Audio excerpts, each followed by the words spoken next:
ఆ నాగబంధన యొక్క భయంకరమైన క్రోధం నా ఉచ్ఛ్వాస నిశ్వాసాలై, అలాగే ఆయన త్రిశూలం నా ఆయుధానికి శక్తి శౌర్యమై ఎలా ఉంటుందో నా పాత్ర రేపు చూడబోతున్నారు. అంతే చెప్తా ఈ సినిమా గురించి, అంతకంటే నేను చెప్పను. చూస్తారు సినిమా. చెప్పేదంతా మా బోయపేట గారు చెప్పరనుకున్నా, కొంచెం చెప్పేశారు సినిమా గురించి. సో అటువంటిది అఖండ చిత్రం.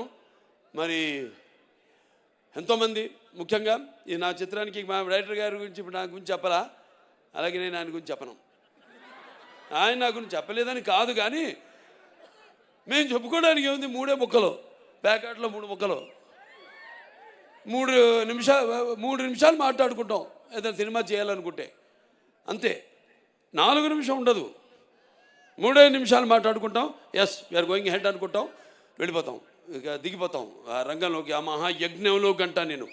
ఎందుకంటే మేము చేసేవన్నీ యాక్టింగ్ అంటే, నటన అంటే, అభినయం అంటే ఏదో నవ్వడమో అరవడమో ఒకళ్ళ కళ్ళల్లో నీళ్లు తెప్పించడమో కాదు. ఆయనకు తెలుసు, నాకు తెలుసు యాక్టింగ్ అంటే ఏంటో, మా వాళ్ళందరూ తెలుసు. ఎందుకంటే మేము అంతా కలిసి పనిచేస్తాం కాబట్టి. యాక్టింగ్ అంటే